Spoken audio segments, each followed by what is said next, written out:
그 다음에 이제 3단계로 넘어가겠습니다. 3단계로 넘어가서 3단계에서는 소위 말해서 소유권자인지, 소위 말해서 계약서를 쓰려고 나온 사람이 진정한 소유권자인지, 또 매매 권한이, 매도 권한이 있는지, 이런 거를 확인하는 것이 제일 첫 번째로 중요합니다. 그리고 또 대리인이 나왔을 때 그 대리권이 있는지 두 번째고, 그 다음에 세 번째가 이제 가격을 그 가격으로 진행할 건지 아니면 좀 더 협상을 해야 되는지, 세 번째가 가격 부분이고, 네 번째가 이제 특약사항은 뭘 넣을 것인지. 이게 바로 계약 체결 단계에서 주로 살펴봐야 될 네 가지가 이제 중요한데, 그 중에서 제가 네 가지를 다 사례를 들어 설명드리긴 어렵고, 그 중에서 가장 첫 번째, 소유권자 아닌 사람이 다른 부동산을, 남의 부동산을 팔아치운 그런 사례들이 가장 좀 많고, 요즘에 좀 많이 발생하는 측면이 있어서 그 대표적인 사례를 좀 소개를 드리고 넘어가겠습니다. 소위 말해서 타인 부동산을 매각한 사례들의 전형적인 유형 몇 가지를 보게 되면은, 제가 이제 제 책에 소개해 놓은 것 중에 주택 관리자라고 이제 아마 소유자가 좀 멀리 있거나 해서 누구한테 이제 관리를 부탁해 놓은 그런 이제 사람인데, 그 수임자가 관리하는 단계를 떠나서 주변 부동산, 소위 말해 중개업소하고 친해지면서 자기가 주인인 것처럼 이렇게 행세를 했어요. 그리고 그 중개사분도 세를 놓을 때 이분이 항상 나와서 계약서를 쓰고 뭐 해가지고서 그런 부분에 대해서, 주인인 거에 대해서 조금 더 자세한 그러니까 친해지다 보니까 조금 그런 부분에 소홀했던 것 같아요. 그래서 처음에는 이제 이런 임대차 정도를 하다가 나중에는 매각까지 한 사례가 있었습니다. 실제 일어난 사례인데, 이렇게 주택을 관리를 위임받은 사람이 주인 행사를 해서 매각한 사례도 있고요.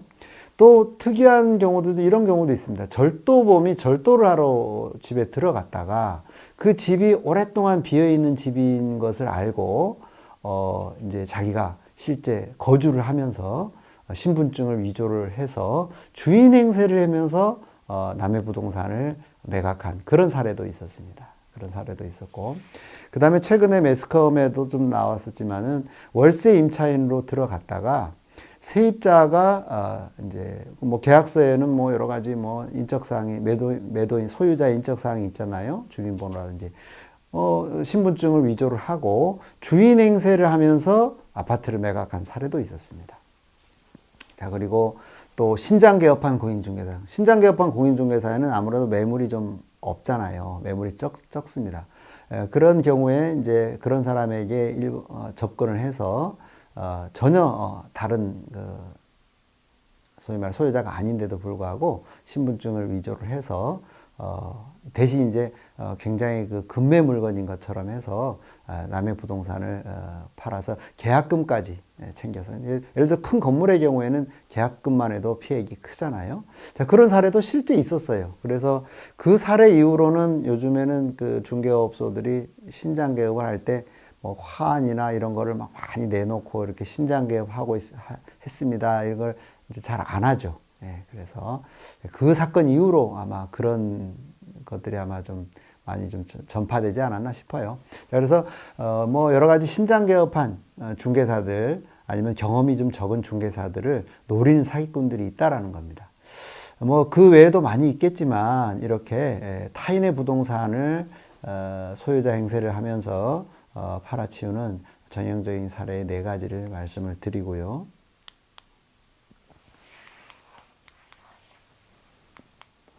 자, 이 사례는 이제 소유권과 관련된, 아까 그 앞에 네 가지 유형 중에서 한 가지 유형을 조금 제가 자세하게 좀 하나의 사례를 가지고 설명을 드릴게요. 요 경우도 사실은 중개사도 피해를 입고 매수인도 피해를 입은 그런 사례입니다. 그래서 요 사례를 조금 자세하게 좀 살펴볼게요. 요 사례가 이제 소위 말해서 이 임차인으로 먼저 이제 공모자죠. 허위 위장 매도인하고 그 다음에 임차인이 둘이 이제 임차인으로 먼저 들어가고 공모자가 먼저 임차인으로 들어가고 후에 이제 가짜 매도인이 즉 소유자가 아닌 자가 그 임차인과 공모를 해서 그 부동산을 매각한 그런 사례입니다. 자, 여기에 보면 이제 갑소유의 아파트죠. 이제 여기에 나와 있는 내용들을 제가 좀 설명을 드릴게요. 이 갑소유의 아파트인데, 이 갑소유의 아파트에 임차인이 Y가 들어갔어요. 그리고 이 갑소유 아파트를 X라는 자가 매도인 행세를 하면서 이제 부동산에 물건을 내놓게 됩니다. 그래서 중개업소 A 중개업소에다가 내놓게 되고, 이 A 중개업소에는 B 중개업소 하고 이제 공동 중개를 하게 됐고, 그 중에 그 일은 실질적인 일은 중개보조원 C가 이제 이 일을 하게 됐습니다. 그렇게 해서 매수인 을에게 이 아파트를 매각하는 절차를 이제 진행을 했는데, 여기 내용들에 보게 되면은 이 중개업자 A도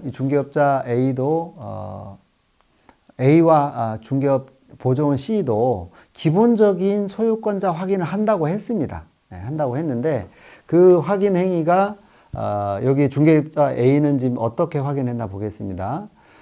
매도인 X로부터 주민등록증을 받고 인적사항 확인했어요. 그래서 등기부 등본에 나와 있는 등기부 등본이 이제 그 증인번호가 다 나오진 않지만 앞부분 것이 일치를 하더라 이거예요.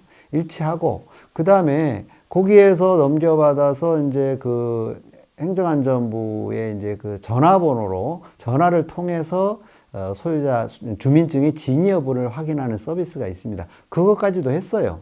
그것까지도 했는데, 이 ARS 전화를 통해서 확인하는 게 실제 그 예를 들어서 지금 이 임차인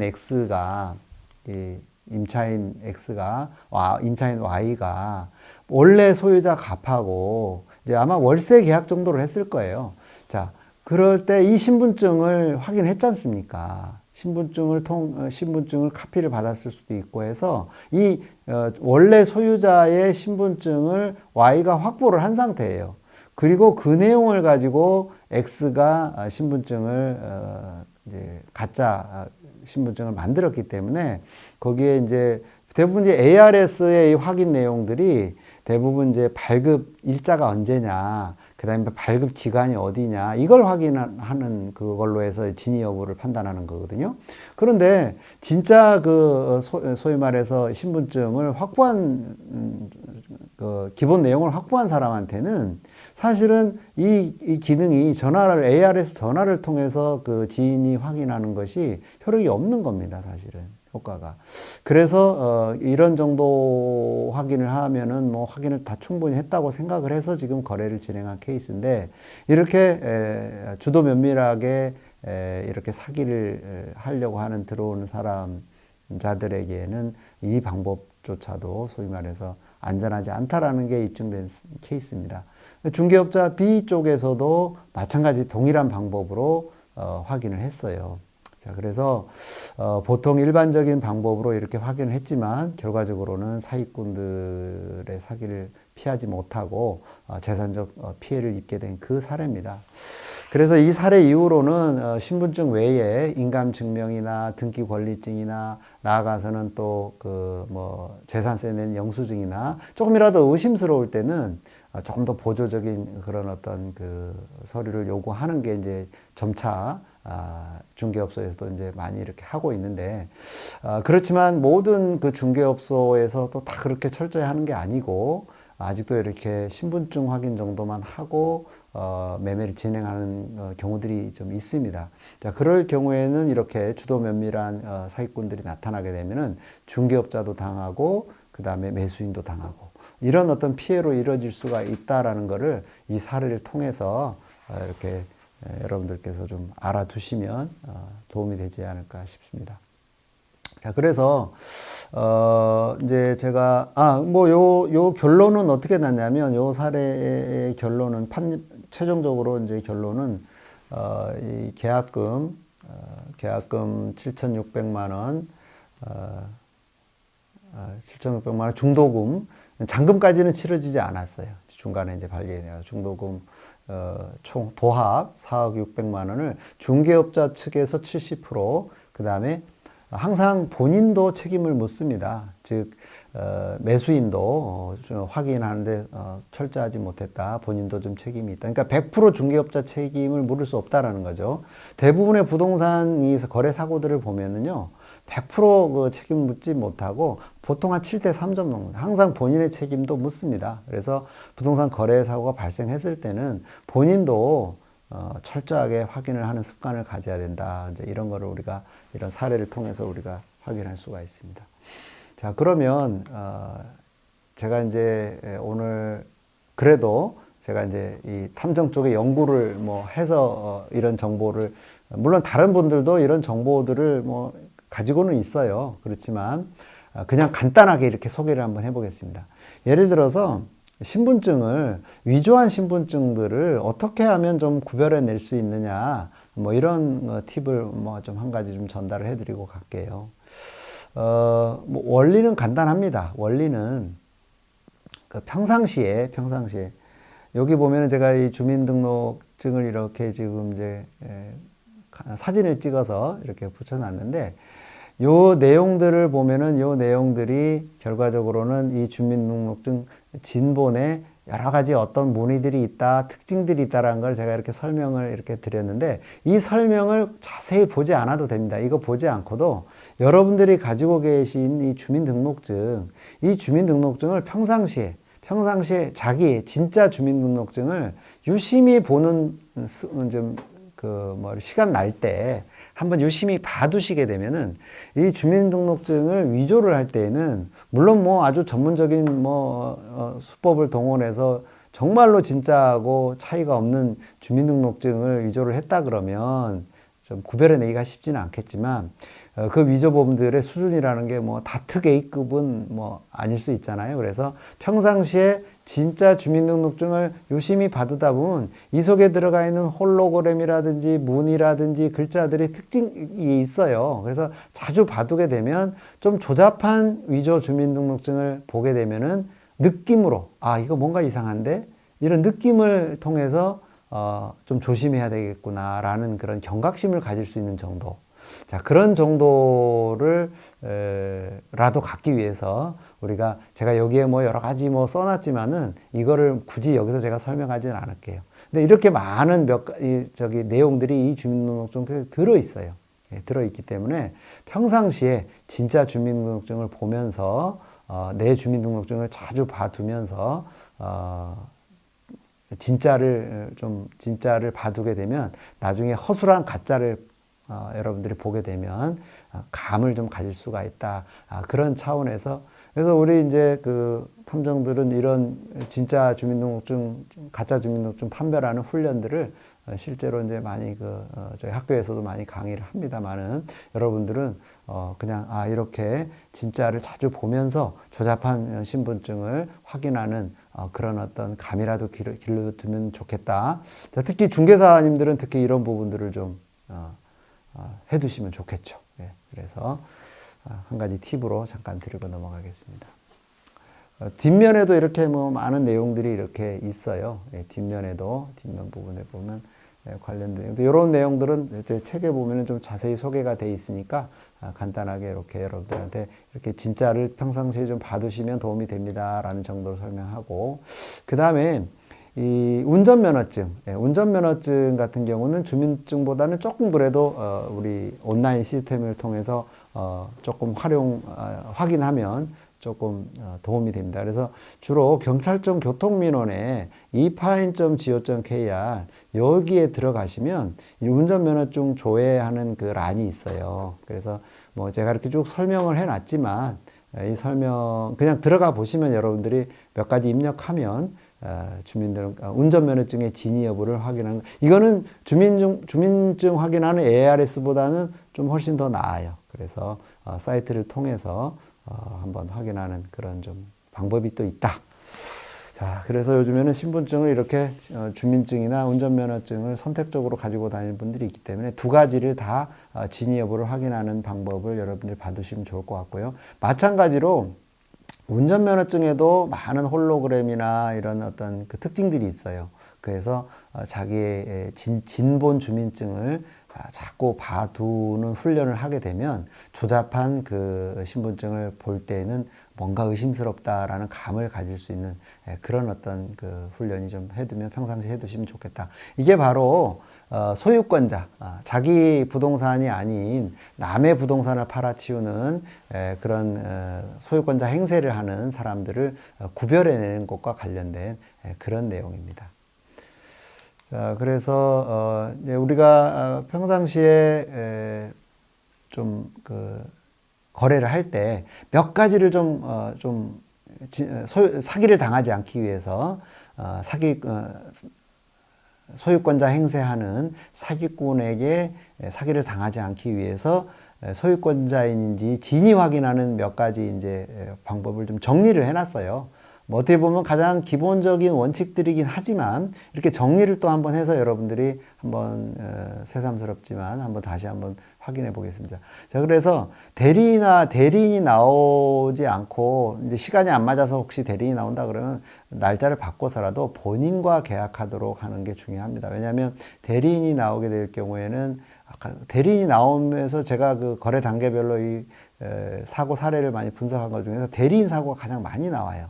그래서 대리인 행세를 하는 사람들이 본인한테 이제 위임받지 않고 대리인 행세를 하면서 남의 부동산을 팔아치우는 일도 많습니다. 그래서 가급적 본인과 계약하도록 노력을 해야 된다. 그 다음에 신분증만 확인하지 말고 주민등록 초본이나 인감증명서까지 같이 계약을 체결할 때는 같이 이렇게 이건 이제 중개업소에서 요즘에 인감증명서까지를 많이 요구를 합니다. 그리고 등기 권리증까지도 요즘에는 요구를 하고 요즘에는 이제 뭐 약간 좀 매도인들이 싫어하는 분들이 있지만 잘 설명을 해서 이해를 시켜서 이런 서류들이 가지고 있어야 매수인이 편안하게 계약을 합니다. 이렇게 설득을 하는 게 좋고요. 그 다음에 이제 등기부 등본도 소유자의 주민등록 번호가 다 나오도록 띄어오도록 그렇게 요구를 하시고, 자, 이렇게 기본적인 서류들을 이렇게 한 4가지 정도를 하는 게 좋고요. 그 다음에 매매대금을 입금을 할 때도 통장으로 입금을 하는 원칙으로 하는 게 좋습니다. 그리고 통장 그 사본을 받을 때는 최근에 개설한 통장일 때는 조금 조심스럽습니다. 왜 그러냐면 사기꾼들이 이제 사기꾼 행세를 할 때 통장마저도 소유권자 명의로 해서 개설하는데 최근에 개설한 통장으로 입금해달라고 한다. 자, 그럴 경우에는 조금 뭔가 소유권자 부분에서 혹시나 하는 마음으로 다시 면밀하게 이런 서류들을 안 갖췄다면 특히나 이런 서류들을 다시 갖추어서 또 왜 이렇게 통장은 또 최근에 또 하게 됐는지 다른 통장은 없는지 뭐 이런 거를 또 요구하는 것도 하나의 방법이죠. 왜냐하면 소유권자 행세를 하면서 통장마저도 개설을 해가지고 사고를 일으킨 사례가 있습니다. 그래서 이런 부분들도 조심하셔야 되고, 그 다음에 조금 더 이제 그 주도 면밀한 분들은 이런 부분까지도 좀 살펴보실 필요가 있는, 주택에 갔을 때 현장을 방문하러 갔을 때 우편물도 좀 살펴보시고, 그 다음에 거실에 특히 사진 등 같은 거를 좀 가족 사진이나 이런 사진들이 좀 많이 대부분 있잖아요. 그래서 그 소유자로 나온 사람이 실제 소유자인지 이런 부분을 통해서 확인된 경우도 있었어요. 아까 제가 첫 번째 설명한 절도범으로 들어갔다가 소유자 행세를 한 사람이 이제 뭐 그런 비슷한 케이스에 거실에 나와 있는 사진에 소유자라고 했는데 사진이 없는 거야. 그걸 의심해 가지고 이런 부분에서도 또 실제 소유자인지 아닌지를 확인하는 그런 사례도 있었습니다. 그래서 거실에 있는 사진 등을 통해서 매도인으로 나온 사람이 그 집 가족이 맞는지, 소유자가 맞는지, 아니면 뭐 배우자가 나왔으면 배우자가 맞는지, 이런 부분들에 대한 확인도 조금만 우리가 관심을 가지면 이런 부분을 통해 그러니까 사고를 피할 수 있는 그런 어떤 하나의 또 단서가 될 수 있습니다. 보시고. 이 내용은 아까 또 동일한 내용이네. 모든 매매 대금은 통장 입금을 원칙으로 한다.